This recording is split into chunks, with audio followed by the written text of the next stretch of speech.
என்னம்மா ஏதோ கார்டு எடுத்து உள்ள வைக்கிற பத்திரமா? அது தேர்தல் வருதுல, அதான் தேர்தல் வர்ற நேரத்துல ஓட்டர் ஐடி எல்லாம் காணாம லாஸ்ட் நேரத்துல தேடக்கூடாதுன்னு இப்பயே பத்திரமா எடுத்து வச்சுக்கிறேன். எப்போ வர்ற தேர்தல் ஓட்டு போடுறதுக்கா? இந்த கார்டை வச்செல்லாம் போட முடியாதுமா, உன்னோட கார்டு செல்லாது. என் கார்டு செல்லாதா? ஏன்? நான் இந்த நாட்டு குடிமகன் இல்லையா? ஓட்டு போடக்கூடாதா? உன் கார்டு மட்டும் கிடையாது, என் கார்டும் செல்லாது. அப்பாடா, உங்க கார்டு செல்லாதா? நம்ம 2 பேர்த்து கார்டு மட்டும் கிடையாது, வீடியோ பாக்குற கோடிக்கணக்கான பேர்த்தோட கார்டும் செல்லாது. ஐயோ, இது என்ன புது கூத்தா இருக்கு? இன்னைக்கு நைட்டு 12 மணியோட நீங்க ஏற்கனவே இருக்கிற ஓட்டர் ஐடி வச்சு ஓட்டு போட முடியாது. 12 மணினாவே நமக்கு ஒரு பயம் வருதா இல்லையா? நாட்டுக்கு 12 மணிக்கு சுதந்திரம் கிடைச்சதுன்னு சொன்னாங்க. நீங்க என்னங்க 12 மணியோட எங்களுக்கு ஓட்டு போடுற உரிமையே இல்லைன்றீங்க? 12 மணிக்கு தாமா இவங்க நைட்டு மணி அடிச்சு ஜிஎஸ்டி கொண்டாந்தாங்க. நிம்மதியா காலையில தூங்குனேன். காலங்காத்தால எந்திரிச்சு போய் பால் பாக்கெட் வாங்கலாம்னு பார்த்தா ஜிஎஸ்டி நைட் வந்துருச்சு. 500,000 கூட 12 மணிக்கு தாங்க செல்லாதுன்னு சொன்னாங்க. ஆமா, திடீர்னு நைட் அறிவிச்சாங்க. தெரியாம சேர்த்து வச்சு இந்த மிளகா டப்பாக்குள்ள, புளி டப்பாக்குள்ள, உப்பு இதெல்லாம் சேர்த்து வச்சிருந்தா 500,000 செல்லாதுன்னு கொடுத்தவங்க. தயவு செஞ்சு காலங்காத்தால எந்திரிச்ச உடனே நேத்து நைட்டு 12 மணிக்கு மோடி என்ன அறிவிச்சாருன்னு பார்த்துட்டு நம்மளுடைய வேலையை துவங்க வேண்டியதா இருக்கு. கால் வைக்கிற இடம் பூரா கண்ணி வெடியா இருக்கு ஐயா மோடி அவர்கள் ஆட்சியில. சரி, இதை விட இன்னொரு முக்கியமான விஷயம், இந்த ஓட்டர் ஐடி இல்லாம போயிருச்சு இல்லையா? திரும்பி நீங்க போய் புதுசா ஒரு ஓட்டர் ஐடி எடுக்கணும். சரி, 12 மணிக்கு கதை விடுங்க, அது எப்ப வேணாலும் நடக்கிறத மோடி அவர்கள் ஆட்சியில. இப்ப இந்த ஓட்டு ஐடி இல்லாம நான் எப்படி ஓட்டு போடுறது? இதுக்கு வேற வழியே இல்லையா? இருக்கு, அத சொல்லுங்க. அதை நாங்க ஃபாலோ பண்ணி எப்படியா வாங்கிடுவோம். ஆதார் கார்டு வச்சிருக்கீங்களா? இருக்கு, ஆதார் கார்டு இருக்கு. அதான் மோடிஜி அது இல்லன்னா நீங்க அதுவும் செல்லாது, தூக்கி ஒரு ஓரமா வீசிருங்க. ஏன்?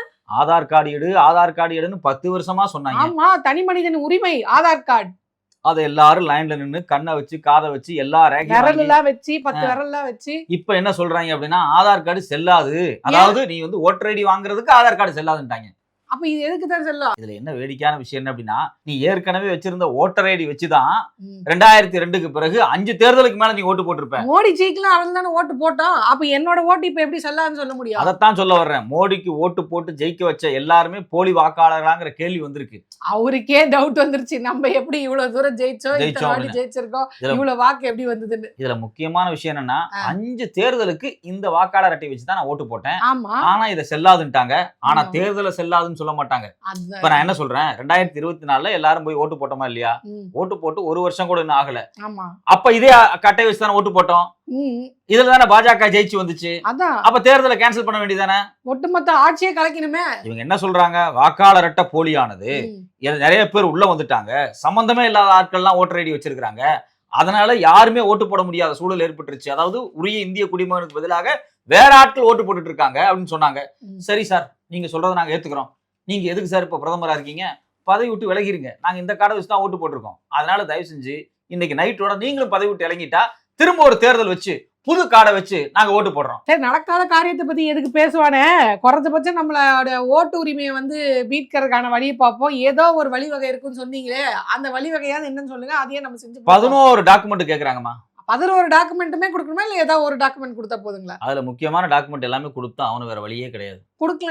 கொடுக்கலனா உங்களுக்கு வந்து தேர்தல்ல ஓட்டு போட முடியாது. அதை விட நீங்க இந்த நாட்டோட குடிமகனாவே இருக்க முடியாது. என்னங்க புதுசா இருக்கீங்க? இதே நாட்டுல பிறந்து வளர்ந்து ஓட்டு அதே ஐடி கார்டை வச்சு ஓட்டு போட்டு நீங்க கொடுத்த ஓட்டர் ஐடி, நீங்க கொடுத்த ரேஷன் கார்டு, நீங்க கொடுத்த பேன் கார்டு எதுவுமே செல்லாதுன்ட்டு புதுசா ஏதோ 11 டாக்குமெண்ட் கேக்குறீங்க. அதையாவது சொல்லுங்க, அதையாவது நாங்க ஏதாவது கொடுக்க முடியுதா பாப்போம். பர்த் சர்டிபிகேட் வச்சிருக்கியாமா? பர்த் சர்டிபிகேட்லாம் இருக்கு, அது இருந்தா வாங்கிடலாமா? பர்த் சர்டிபிகேட் இருக்கா உங்ககிட்ட? இருக்க கூடாது. உங்க அம்மா அப்பாவோட பர்த் சர்டிபிகேட் இருக்கா? எது எங்க அம்மா அப்பாக்கா? ஏன் ஓட்டர் ஐடிக்கும் எங்க அப்பா அம்மா பர்த் சர்டிபிகேட்டுக்கும் என்ன சம்பந்தம்? அந்த கேள்வி எல்லாம் கேட்க கூடாது. அதாவது அவங்க எல்லாம் கிராமத்துல அந்த காலத்துல பிறந்தவங்க. நான் ஏதோ ஸ்கூலுக்கு போனா சேர்க்கறதுக்காக பர்த் சர்டிபிகேட் வாங்குறாங்க. அவங்களாம் படிக்காதவங்க, அவங்களுக்கே பர்த் சர்டிபிகேட். சாரிமா, உங்க அம்மா அப்பாவுடைய பர்த் சர்டிபிகேட் கொடுக்கல அப்படின்னா உனக்கு ஓட்டர் ஐடி கொடுக்க மாட்டோம். ஓட்டர் ஐடி நீ கொடுக்கல அப்படின்னா நீ இந்தியாவோட குடிமகனே கிடையாது, நீ வெளியே போயிரு, நீ வெளிநாட்டுல இருந்து வந்த. அப்படி எல்லாம் சொல்லி சொந்த நாட்டிலேயே நான் அகதியாக்கிடாதீங்க. வேற ஏதாவது இருக்கான்னு கொஞ்சம் பாருங்க ஐயா. சரி, ஓகே, ரைட்டு. பாவம், பாஸ்போர்ட்டை கொடுத்துருமா, ஓட்டர் ஐடி கொடுத்துறோம். நான் இந்தியாவில தானே ஓட்டு போட போறேன். அப்புறம் என்ன சிங்கப்பூர், மலேசியா, கனடாவா போய் ஓட்டு போட போறேன்? எனக்கு எதுக்கு பாஸ்போர்ட்? நான் இந்த உள்ளூரே தாண்டது இல்ல, எனக்கு எதுக்கு பாஸ்போர்ட்? பாஸ்போர்ட் எல்லாம் இல்ல. அந்த கேள்வி எல்லாம் கிடையாது.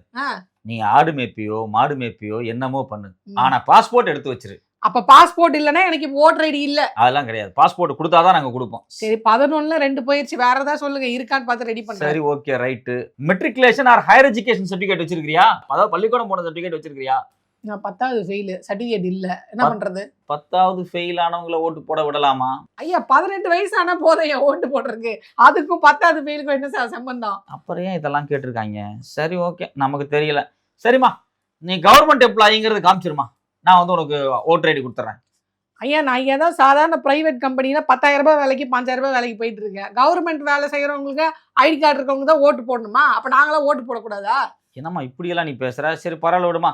கடைசியா கேக்குறமா, பெர்மனன்ட் ரெசிடென்ட் சர்டிபிகேட் அதை கொடுத்துருமா. நீ இங்க தான் வாழ்ந்துகிட்டு இருக்க, இந்த மண்ணுல தான் வாழ்ந்துட்டு இருக்கங்கிற உன்னுடைய ரெசிடென்ட் சர்டிபிகேட்டை கொடுத்துரு, ஓட்டர் ஐடி தந்துடுறோம். சரி, நான் இந்த மண்ணில் வாழ்ந்துட்டு இருக்கேன், என் பர்மனன்ட் அட்ரஸ் இருக்கு, எனக்கு கொடுத்துட்றேன். இந்த வெளி மாநிலத்துல இருந்தா வந்து ரொம்ப வருஷத்துக்கு முன்னாடில இருந்து வேலை செய்யறாங்கல்ல, அவங்களுக்கு எப்படி கொடுப்பீங்க பர்மனன்ட் அட்ரஸ்? அதெல்லாம் நீ கேட்க கூடாதுமா, அதெல்லாம் ஜியோட உத்தரவுமா. 25 லட்சம் பேர் இருக்கான், 1 கோடி பேர் இருப்பான். வாடகை வீட்டுல இருக்கவங்களாம் இப்போ லீஸுக்கு புடிச்சு போய் வேற வீட்டுக்கு மாத்திருப்போம், வேலைக்காக ஒரு ஊர்ல இருந்து இன்னொரு ஊருக்கு போயிருப்போம். அப்ப நாங்களாம் ஓட்டு போடக்கூடாதா? போடலாமா? ஆனா அந்த பெர்மனன்ட்டையும் வேற கேக்குறாங்க, ஒரே டைட்டா இருக்கேன். சரி, okay, right. Forest right certificate கொடுத்துருமா. ஓட்டு போடுறதுக்கும் ஃபாரஸ்ட் ரைட் சர்டிபிகேட்டுக்கும் என்ன சம்பந்தம்? இல்லம்மா, உங்க வீட்டு பக்கத்துல செடி மரம் கொடி எல்லாம் இருக்குல்ல, அதெல்லாம் ஃபாரஸ்ட் தானே, அதை நீ பயன்படுத்துறதுக்கான ரைட்ஸ் தனி சர்டிபிகேட் கொடு. எங்க வீட்டு மொட்டை மாடில 4 ரோஜா செடி வச்சிருக்கேன், அதுக்கு ஏதாவது ஃபாரஸ்ட் ரைட் சர்டிபிகேட் இருக்கு கொடுப்பீங்கன்னா சொல்லுங்க, வாங்கிட்டு வந்து தரேன். சரிம்மா, ஃபாரஸ்ட் கிரஸ்ட் எல்லாம் விட்டுருமா, அந்த செடி கொடி கதையெல்லாம் விட்டுரு. நான் ஓப்பனா கேக்குறேன், இந்த உலகத்துல ஒருத்தனுக்கு வீடு இல்லாம இருக்கலாம், இந்தியாவுல ஒருத்தனுக்கு வந்து தங்குறதுக்கு குடிக்க தண்ணி இல்லாம இருக்கலாம், சோறு இல்லாம இருக்கலாம். ஆனா இந்தியாவுல எல்லாரது தலையிலையும் எழுதப்பட்ட ஒரு விஷயம் ஜாதி. நீ ஓபிசியா எஸ்சி எஸ்டியா இருந்தா சர்டிபிகேட்டை கொடு. எனக்கு இங்கதான் ஒரு கேள்வியே வருது. இப்போ பீகார்ல நான் பார்த்தப்ப இந்த மாதிரி தலித்துகள், இஸ்லாமியர்கள் பெண்களுடைய ஓட்டுகளை வந்து பறிக்கிறாங்க அப்படின்ற ஒரு சர்ச்சை வந்துச்சு. அதுக்கு பாஜக தரப்புல இருந்து என்ன கேட்டாங்கன்னா, நாங்க என்ன பேரை பார்த்த உடனே தெரிஞ்சுப்போமா, நீங்க எஸ்சி, நீங்க எஸ்டி, நீங்க என்ன சாதி, நீங்க இந்த மதம் சேர்ந்தவங்கன்னு நாங்களுக்கு என்ன கண்டுபிடிக்க முடியுமா, ஏன் இப்படி அடிச்சு விடுறீங்கன்னாங்க.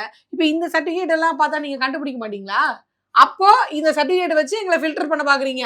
நான் எஸ்சி, நான் எஸ்டி, நான் இஸ்லாமியர் அப்படின்ட்டு என்ன இந்த சர்டிபிகேட்டை வாங்கி என்ன கட் பண்ணி விட பாக்குறீங்க. பெரிய ஜாதி பிரச்சனை உருவாக்காத, அதை விட்டுரு. சரி, அடுத்தது போயிடும். இந்த என்ஆர்சி டாக்குமெண்ட் மட்டும் கொடுத்துருமா, போதும்.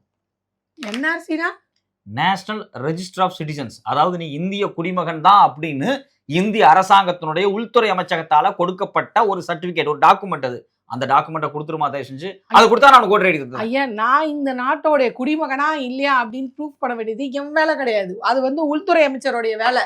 அந்த உள்துறை அமைச்சகம் செய்யணும். நீங்க என்ன வந்து அந்த சர்டிபிகேட் போய் நீங்க என்னென்னவோ சொன்னீங்க, பேன் கார்டு வாங்கு, ஆதார் கார்டு வாங்கு, ரேஷன் கார்டு வாங்கு, ஓட்டர் ஐடி வாங்கு, இந்த கார்டு வாங்கு, அந்த கார்டு வாங்குன்னு. அதே மாதிரி இந்த கார்டு நீங்க தானே எங்களுக்கு கொடுத்துருக்கணும். எங்களை வந்து இப்ப திடீர்னு என்ஆர்சி கொடு, ஒய்ஆர்சி கொடுன்னு, எம்ஆர்சி கொடுன்னு, அந்த கார்டை கொடு, இந்த கார்டை கொடுன்னா நாங்க அன்னாட பொழப்ப பாக்குறதா இல்ல இந்த மாதிரி டாக்குமெண்ட் தேடி அலைகிறதா? ஏதாவது ஒரு சர்டிபிகேட்டாவது உண்டு கிடையாதா? நீங்க குடுக்குற மாதிரி எதுவுமே கேட்க மாட்டீங்களா? எதெல்லாம் கொடுக்க முடியாதோ அதெல்லாம் கேட்டுட்டு இருக்கீங்க. நீ வந்து இந்த land or house allotment certificate, அதாவது உனக்கு அரசாங்கத்துல இருந்தோ எங்க கவர்மெண்ட் பிஎஸ்யூஸ்ல இருந்தோ உனக்கு லேண்டோ வீடோ அலாட்மெண்ட் ஆயிருக்கும்ல, அந்த அலாட்மெண்ட் சர்டிபிகேட்டை கொடு. நீ இந்த ஊர்ல தான் இருக்கேன்னு நான் ஒத்துக்கிறேன். ஐயா அந்த மாதிரி எதுவுமே இன்னும் அலாட் ஆகலைங்களா? ஆனா உடனே கொடுக்குறேன். சரி, ஓகே, ரைட். அடுத்தது ID card issued by government, banks, post office, LIC, PSUs before July 1, 1987. 1987க்கு முன்னாடி உனக்கு ஏதாவது கார்டு கொடுத்துருக்காங்களா? அப்பதான் நான் பிறந்தேன். அப்போ என்ன கார்டு கொடுத்துருப்பாங்க? நான் என்ன கேட்கிறேன், 11 டாக்குமெண்ட்டை கேட்கிறேன், எதுலையுமே நீ ஒழுங்கா பதில் சொல்ல மாட்டேங்கிற. ஐயா நீங்க குடுக்குற மாதிரி எந்த டாக்குமெண்டே கேட்க மாட்டீங்க. அதுல இப்ப ஜாதி சர்டிபிகேட் வேணா நான் கொடுக்கலாம், ஆனா அந்த ஜாதி சர்டிபிகேட்டையும் வச்சு நீங்க ஃபில்டர் பண்ற வேலையை பாக்குறீங்க. உங்களை நம்பி நான் எப்படி ஜாதி சர்டிபிகேட்டை கொடுக்கறது? சரிம்மா, இப்ப நான் கடைசியா கேட்கிறேன், நீ யாருக்கு ஓட்டு போட போற? எனக்கு யார் நல்லா செய்யறாங்களோ அந்த கட்சிக்கு தான் நான் ஓட்டு போடுவேன். அப்படியெல்லாம் சொல்லக்கூடாது. நீ ஓட்டு யாருக்கு போட போறன்னு சொல்லு, அதை வச்சு நான் உனக்கு வந்து வாக்காளர் அட்டை தர்றேன். நான் திமுகவுக்கு போடலான்னு இருக்கேன். திமுகவுக்கு போடலான்னு இருக்கியா? இவங்கெல்லாம் திமுகவுக்கு போடுறாங்களா? இதெல்லாம் பட்டியல் எடுத்து வச்சு இவங்களுடைய வாக்காளர் அட்டையெல்லாம் இல்லாமல் பண்ணிட்டா தான் சரி வரும். பார்ப்போம். இல்லைம்மா, உனக்கு கிடைக்கிறது ரொம்ப கஷ்டமா. உன்னோட சர்டிஃபிகேட்லாம் சரியா இல்லை, நீ வந்து உங்கள் அம்மா அப்பா உங்கள் தாத்தா சர்டிஃபிகேட்லாம் எடுத்துட்டு வாம்மா, அப்போ தான் நாங்கள் வெரிஃபை பண்ணி கொடுப்போம், இல்லைனாலும் உங்களுக்கு தரமாட்டோம். நாங்கள் உலக நாடுலே ஒரு நாட்டில் ஓட்டு போடுறதுக்கு இத்தனை ஃபார்மாலிட்டிஸ், இத்தனை டாக்குமெண்ட் கேட்ட ஒரே பிரதமர் நம்ம பிரதமர் தான். ஐயா இது உலக மகா அநியாயம் ஐயா. இதுக்கும் தேர்தல் ஆணையத்துக்கு என்னையா சம்பந்தம்? என்ஆர்சிக்கும் தேர்தல் ஆணையத்துக்கு என்ன சம்பந்தம்? நான் இந்த நாட்டு குடிமகனா இல்லையான்னு நிரூபிக்கிறதுக்கும் தேர்தல் ஆணையத்துக்கு என்ன சம்பந்தம்? இத்தனை வருஷ காலமா தேர்தல் ஆணையம் என்ன பண்ணுச்சு?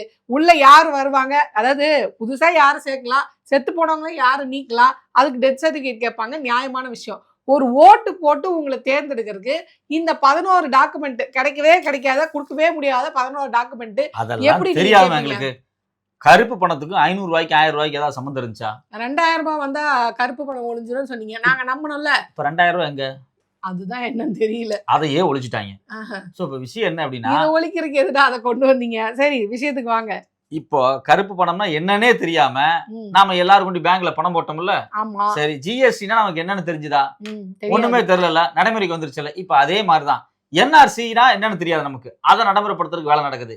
எஸ்ஐஆர்னா நமக்கு என்னன்னு தெரியாது, அதையும் நடைமுறைப்படுத்துறதுக்கான சரி, வேலை நடக்குது. இதெல்லாம் டைம் ஆகுது, எவ்வளவு பீரியட் வச்சிருக்கீங்க? ஒரு வருஷத்துக்குள்ள இதெல்லாம் நாங்க சர்டிபிகேட் ரெடி பண்ணி கொடுத்துடலாம் ஐயா. அதாவது அரசியலமைப்பு சட்டத்துல என்ன சொல்றாங்க அப்படின்னா, ம், நீங்க வந்து ஒரு மாநிலத்துக்குள்ள போய் ம். ஸ்பெஷல் இன்டென்சிவ் ரிவிஷன் பண்ண முடியாதுன்னு அரசியலமைப்பு சட்டம் சொல்லுது. அப்ப அரசியலமைப்பு சட்டத்தையே மீறி இவங்க பண்ணிட்டு இருக்காங்களா? ஆனா அரசியலமைப்பு சட்டத்துல ஒரு மாநிலத்தில் இருக்கக்கூடிய ஒரு தொகுதியில வேணா நீங்க இன்டென்சிவ் ரிவிஷன் பண்ணலாம். இல்ல, ஆனா ஒட்டுமொத்த மாநிலத்துக்குமே நீங்க பண்றீங்களே. அப்படியெல்லாம் அரசியலமைப்பு சட்டம் சொல்லல.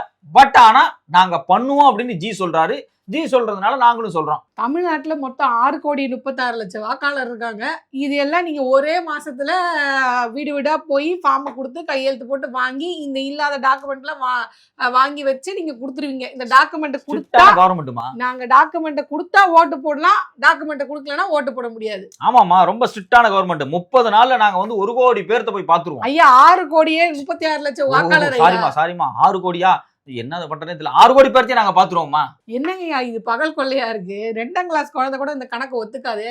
இந்தியா வளர்ந்துருச்சுன்னு சொல்றா, நம்புறீங்கல்ல? இந்திய பொருளாதாரம் வளர்ந்துருச்சுன்னு சொன்னா நீங்க நம்புறீங்கல்ல? நாங்க அதே எங்க மாதிரி நம்பணும்? இதே நம்பிதான் ஆகணும். அதெல்லாம் கிடையாதுமா. உனக்கு ஓட்டு போடணும் அப்படின்னா, அதுவும் நாங்க சொல்ற கட்சிக்கு நீங்க ஓட்டு போடணும் அப்படின்னா உங்களுக்கு அட்டை தருவோம். ம், இல்லன்னா உங்களுக்கு ஓட்டர் ஐடி கிடையாது. ஓட்டர் ஐடியோட நாங்க நிறுத்த மாட்டோம். ம், ஒட்டு மொத்தமா நீங்க இந்த ப்ரூவ் பண்ணல, ஃபார்மே நீங்க வாங்கி ஃபில்அப் பண்ணல அப்படின்னா, ம். இன்னைக்கு நைட்ல இருந்து இன்னொரு 1 மாசம் கழிச்சு நீங்க இந்தியாவோட குடிமகனே இல்லன்னு நாங்க டிக்ளேர் பண்ணிடுவோம். அப்ப எங்க எங்க அதுக்கப்புறம் உங்களுக்கு அனுப்புவீங்க? பிடிச்சி நாங்க முகாம்ல போட்டுருவோம். ஐயையோ, முகாமுக்கு போறதா? ஐயா, காலகாலமா இந்த ஊர்ல தான் இருக்கேன், நான் ஏன் அம்மா, முகாமுக்கு போனோம்? இந்த சோழர் பரம்பரை, சேரர் பரம்பரை கதெல்லாம் பேசாதீங்க.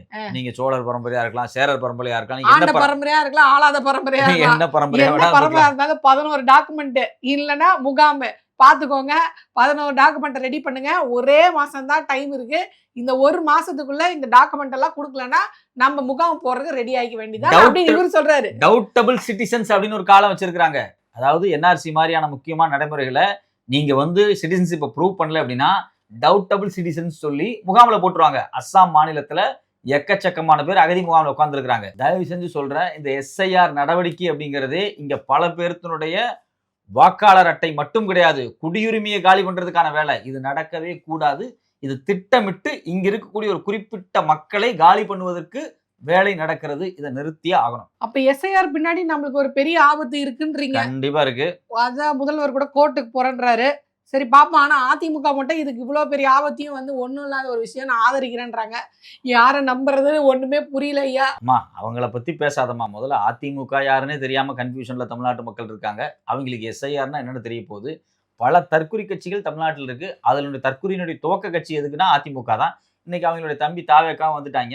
இவங்களுக்கெல்லாம் எஸ்ஐஆர்னாவே என்ன தெரியாது. இவங்களை முதல்ல அவங்க கட்சியே எதுவும் தெரியாது. அதனால அவங்களுக்கு இதுக்கு எந்த சம்மந்தம் கிடையாது. அவங்களுக்கு சுப்ரீம் கோர்ட்டு போக தெரியாது, அவங்களுக்கு ஒரு தீர்மானம் கொண்டு வர தெரியாது, அவங்களுக்கு வந்து சட்டமன்றத்தில் ஒரு மசோதா பாஸ் பண்ண தெரியாது, எதுவுமே தெரியாது அவங்களுக்கு. தயவு செஞ்சு அவங்கள பத்தி பேச வேணாம். நம்ம எல்லாரும் எஸ்ஐஆர் ஏன் ஆபத்தானது அப்படிங்கிறது குறித்து விவாதிப்போம்.